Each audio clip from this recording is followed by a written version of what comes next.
आज की इस प्रेस कॉन्फ्रेंस का मकसद सिर्फ जो आप लोगों ने देखा होगा, एक नोटिफिकेशन निकली है 16 जनवरी को जेकेसी के इलेक्शन के बारे में। क्योंकि 8 साल के बाद अब जेकेसी के इलेक्शंस हो रहे हैं, that is as per the directions of the honourable Supreme court.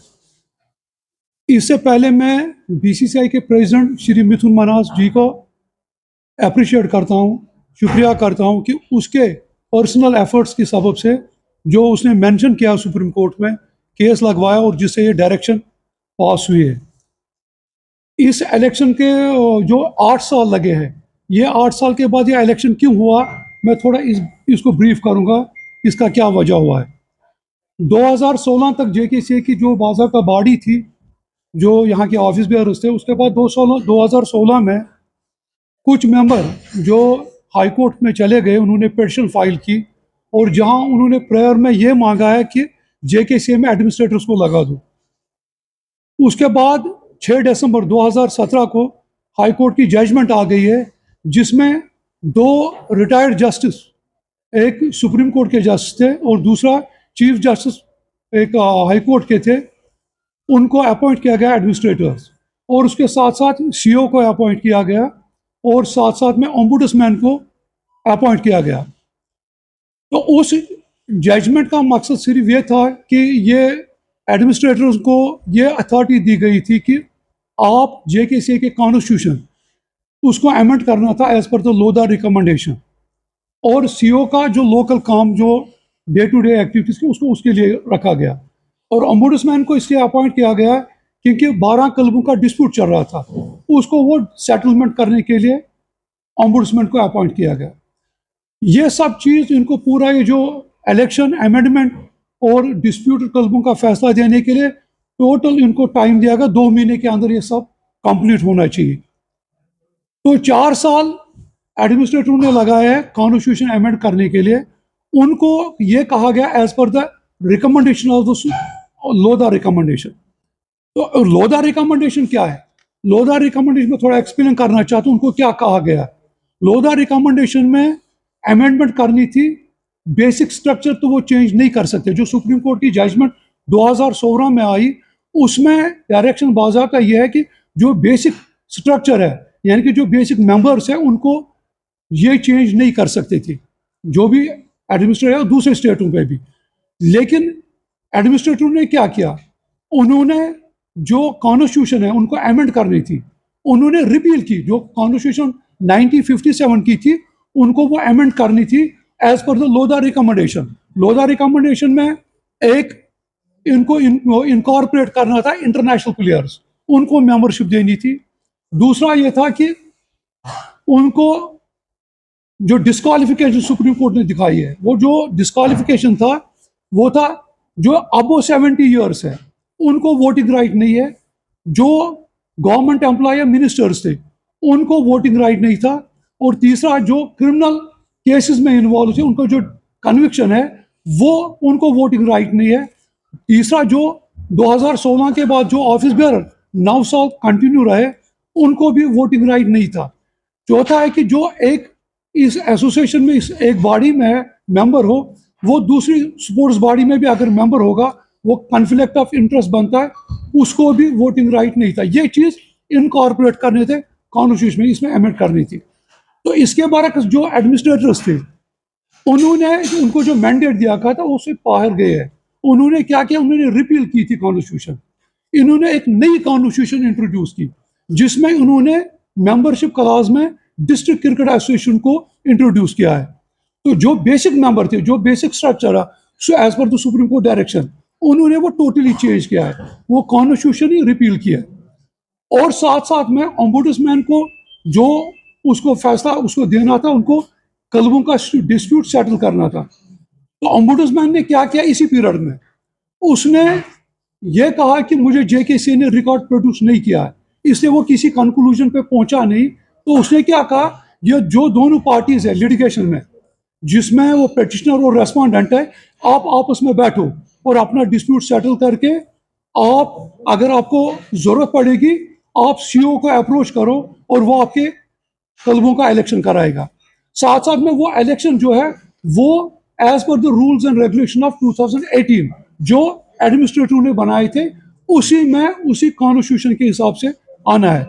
क्योंकि मेंबरों ने जो एग्रीड पार्टीज थे उन्होंने ये सब जो एक कॉन्स्टिट्यूशन जो 2018 में बन गई है उसको, और जो ओम्बुड्समैन ने फैसले दिए तो जो कंप्लीट जो उन्होंने एज इट इज रखा है उसको चैलेंज किया गया हाई कोर्ट में।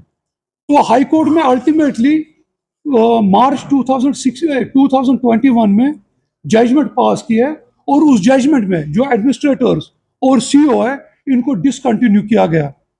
तो साथ साथ में बीसीसीआई को जेकेसीए हैंड ओवर कर दी गई। उनको ये कहा गया कि आप जेकेसीए के कॉन्स्टिट्यूशन को अमेंड कर दो as per the Lodha recommendation, और ये भी डायरेक्शन गई है कि आप स्टेक होल्डर्स जो डिस्ट्रिक्ट क्रिकेट एसोसिएशन है और साथ साथ में जो एफिलिएटेड क्लब्स है इंक्लूडिंग डिस्ट्रिब्यूटेड क्लब्स है, इनका भी आप सुन लो।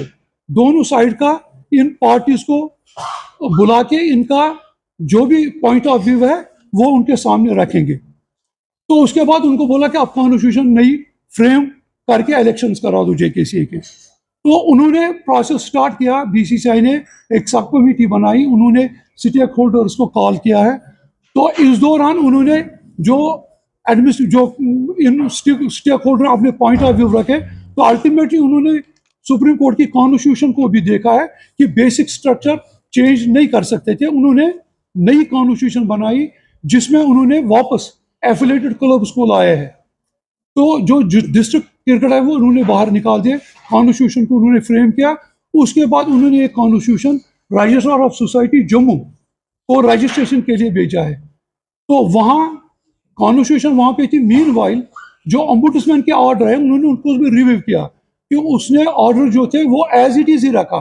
तो इन्होंने नए ओम्बुड्समैन को अपॉइंट किया ताकि डिस्प्यूट को भी सेटल करेंगे, उसके बाद जेकेसी के इलेक्शंस होल्ड करेंगे। तो लेकिन रजिस्ट्रार के पास कुछ मेंबर्स गए, उन्होंने कंप्लेंट फाइल की, वो कॉन्स्टिट्यूशन वहीं पर रही।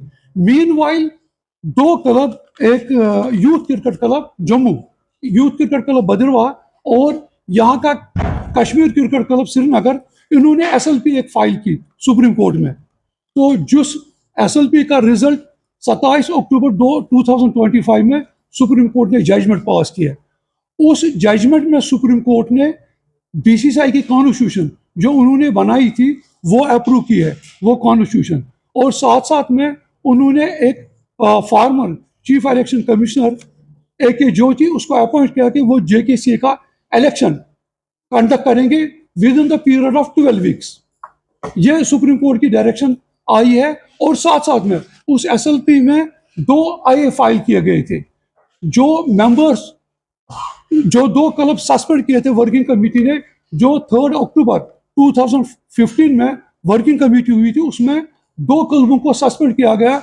उनको क्यों सस्पेंड किया वो आप लोगों को पता है, वो स्कैम में इन्वॉल्व थे।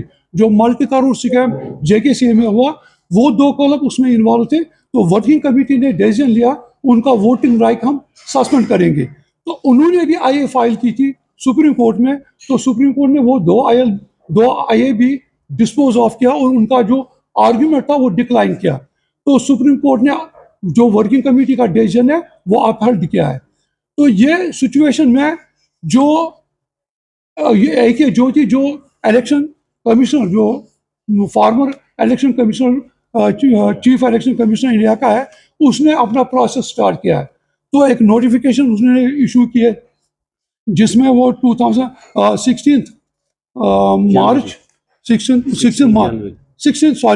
जनवरी को इलेक्शन का डेट फिक्स किया गया। उस दौरान उन्होंने अपना प्रोसेस स्टार्ट किया, जो हर एक क्लब से उन्होंने इनवाइट किया कि नॉमिनेशन भेजने के लिए। तो क्लबों ने नॉमिनेशन वो फाइल की है उसके पास, और जो वो लिस्ट जेकेसी के वेबसाइट पे भी आया। तो इसमें उन्होंने बाज़ाब्ता क्लास रखा है कि अगर किसी को भी ऑब्जेक्शन होगी वो 26 और 27 दिसंबर तक फाइल करेगा। लेकिन बदकिस्मती से कुछ लोग जो ये नहीं चाहते, वो सबरडाइज करना चाहते इस इलेक्शन को, वो कोर्टों में चले गए, उन्होंने वहाँ पे रिट पिटिशंस फाइल किए और बहुत सारे रिट पिटिशन जो जम्मू में भी हुए वो डिस्पोज ऑफ हुए, वो सब डिसमिस हो गए। और यहाँ पे भी आज 3 रिट्स थे, तो उसमें भी शायद अभी तक रिजल्ट कुछ नहीं आया। एक एलपी भी फाइल हुई थी, एलपीए, वो 28 जनवरी तक कोर्ट ने एडजोर्न किया। तो मकसद ये था कि वो नहीं चाहते, लेकिन ये सुप्रीम कोर्ट की डायरेक्शन है। सुप्रीम कोर्ट के डायरेक्शन के हिसाब से इलेक्शन 16 जनवरी को ही हो जाएगा। और साथ साथ में जिस तरीके से डेमोक्रेटिक सेटअप में जो सीओ इलेक्टोरल ऑफिसर काम कर रहा है, उसको हम अप्रिशिएट करते हैं। और साथ साथ में जेकेसीए ने जिस तरीके से पूरा ये जो सब कमेटी ने काम किया, हम उसको भी अप्रिशिएट करेंगे। क्रिकेट एक्टिविटीज़ के बारे में मेरे साथ साथी है इकबाल साहब भी, वो उस बारे में बोले। मैं former general secretary Iqbal Ahmed Shah. Cricket के बारे में यह कहना चाहता हूं मैं कि मैं खुद भी एक प्लेयर रहा हूं, फर्स्ट क्लास भी क्रिकेट मैंने खेली है। जिस सिस्टम से हमने देखा है कि कैसे यहाँ पे चलाया जाता था उस जमाने में और आज के सिस्टम में, तो आसमान ज़मीन का फर्क है। जब से मेंबर एडमिनिस्ट्रेशन ने दौड़ धूप जेकेसीए की संभाली, तब से एक रोबस्ट सिस्टम के तहत हमारा सिलेक्शन प्रोसेस बॉयज़ का, वुमेन्स का सामने आया, जो हम भी मतलब देख के हैरान हुए कि ऐसा कभी सिस्टम था नहीं हमारी क्रिकेट एसोसिएशन में। अब आज की डेट में लोग तनकीद करते हैं कि ये तो क्रिकेटर्स तो इन्होंने कुछ नहीं किया उनके लिए, ये खुद ही है, जो है खुद ही कुछ नहीं है। हमारे पास बेसिक इंफ्रास्ट्रक्चर कुछ भी नहीं था। यहाँ पे आपस की लड़ाइयाँ, कोर्ट केसेस, स्कैम, सब कुछ हुआ और इसी की वजह से जेकेसीए लैंड हुई कोर्ट्स में और हमें ख़त्म कर दिया गया। और एडमिनिस्ट्रेटर के हवाले पिछले 8 साल से एसोसिएशन है। जो पहले एडमिनिस्ट्रेटर लोग आए, उन्होंने बेसिक स्ट्रक्चर ही ख़त्म कर दिया, तो अपने लोग ला के डिस्ट्रिक्ट एसोसिएशन उन्होंने खड़ी कर दी यहाँ पे। उसके बाद हम वो लड़ाई हमने वहाँ पे कोर्ट में जीती। फाइनली ये बीसीसीआई के हाथ में चली गई जेकेसी। तो उन्होंने ज़बरदस्त तरीके से जो मेंबर एडमिनिस्ट्रेशन है, जहाँ पे हमें उनकी तारीफ करनी चाहिए, उसमें हमें करनी चाहिए कि उन्हें बहुत अच्छा काम किया। रिजल्ट आपके पास है, आप देखिए हमारे बच्चे परफॉर्म कर रहे हैं नेशनल लेवल पे, आईपीएल में प्लेयर जा रहे हैं आपके पास। वो भी सामने भी रिसेंटली हमारे एक बच्चे की यहाँ पे आईपीएल में ऑक्शन हुई। और भी बहुत सारे इंडिया ए में भी प्लेयर चले गए और रैंकिंग में भी कुछ लड़के हैं जिनका चांस है कि वो इंडिया भी खेलेंगे।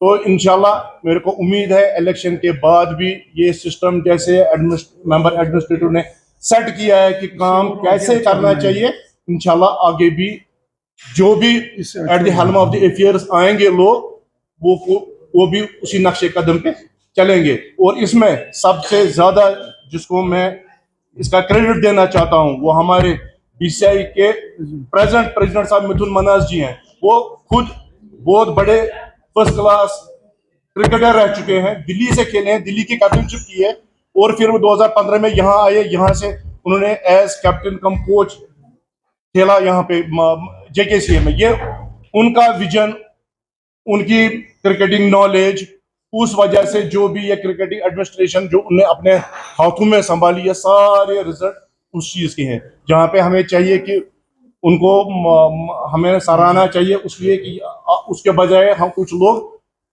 उस पर तनकीद कर रहे हैं इन्हीं लोगों की।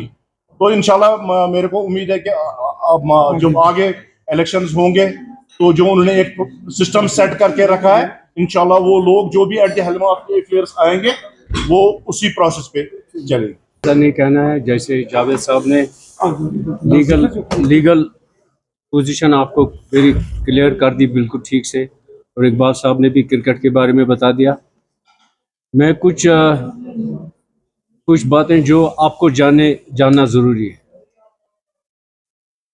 कुछ ऐसे लोग हैं जो मेरे जैसे लोग हैं जो पिछले 50 साल से क्रिकेट से वाबस्ता रहे। Because of these litigations, it is only because of these litigations, चाहे बोर्ड में थे या स्टेट एसोसिएशंस में, it resulted in a chaos. These litigations have plagued associations all over India. And then what happened? The Honorable Supreme Court came out with the direction and they appointed a commission जिसकी जो जैसा उन्होंने कहा कि लो the recommendations were given a shape, and Supreme Court ने कहा कि that all the associations and BCCI has to adopt these amendments. Now, how have these amendments affected us? These amendments have affected us. There's a cap on 70 plus members that they cannot hold any office. And naturally, as is the history of J&K Cricket Association, there are clubs that have been managed by people for more than 70 years. I will not talk about anybody. I will talk about my own self. I have been managing a club for around 50 years. Now there's a cap that has come from the Supreme Court, and there is no reason for me to be heard. And it's a welcome step that our youngsters should come and take a lead. If you look at our working committee, bulk of people are unhappy and they have a reason to feel unhappy. That is, our working committee has shrunk. It has shrunk to 25 members. Why? Because of Lodha committee recommendations. And why have the Lodha committee recommendations come? It is because of our own deeds. Because there was always a mess in associations and there was always a trouble in BCCI. That is what disturbed every aspect of the game. आप देख लीजिए, मेरा जैसा आदमी जो एक club को चलाता है पिछले 50 साल से, is with respect told that kindly be seated and let youngsters come. And I don't think there should be any reason for a person like me to push a gentleman, a cricketer of his club, to take the reins of the administration. दूसरी बात, we used to have 2 members for a club, and then we had about 25 clubs. Yes. And then we had SP College, Amar Singh College, University of Kashmir, we had GGM Science College, Commerce College Jammu, and also University of Jammu. And then one vote was for the youth services and sports. Now, with the Lodha committee recommendations, there's a cap for every state can have only one vote. It has affected BCCI also, and naturally it has affected us. It has our working committee used to be of 60 people, a little more than 60. Now it has shrunk to 25. Now, why should it hurt a person like me who is about 70 to take a back seat and let youngsters come up? And those youngsters who have really given blood for their clubs, why should my club mate who has played for my club for 30 years be seated differently than me? Yeah, it's a welcome step. And this is an election that I am sure that youngsters will come forward. You see just Iqbal is one youngster, then Javed, then other youngsters you can see there. We are there to help them. We are there to help them. We are there to assist them. And above all, we appreciate that there are going to be elections, and I am sure there is nobody above law. Let it be Mr. Jyoti or let it be anybody. He has given fair chance to all the clubs to come up with their points, and wherever anybody feels hurt, there are options available. One can go to the Supreme Court, Honorable Supreme Court, and seek justice. Right now, we have no reason to be unhappy with what's happening. And I all appreciate, जैसा इन्होंने कहा कि मैं ये जो हमारी administration इस वक्त चल रही है, I would like to definitely give credit to them. जैसा I am myself a teacher. I have been a teacher for almost 50 years. एक institution को देखा जाता है. You have to look at the quality of an institution. All that you have to do is look at the quality of the student, its products. And why should I get hurt that if some committee has worked for 3-4 years very efficiently and results are some आपके सामने results हैं, आपके कितने लड़के IPL में हैं, आपके कितने लड़के इस वक्त खेल रहे हैं, और हर एक जगह कोई टीम आपकी टीम को lightly नहीं सके. Give credit to them who have worked better than us. I have no reservation in saying that they organize cricket, at least competitive cricket, better than us, because there were no litigations with them. ये administrator भी तभी काम कर सकते हैं, तभी इन्होंने काम किया जब उनको कोई लिटिगेशन नहीं थी. once members come to take up their administration, there are litigations, and that's what's happening right now. I think this is the time we should say goodbye to these litigations and let cricket be played in a very nice way and a very decent way.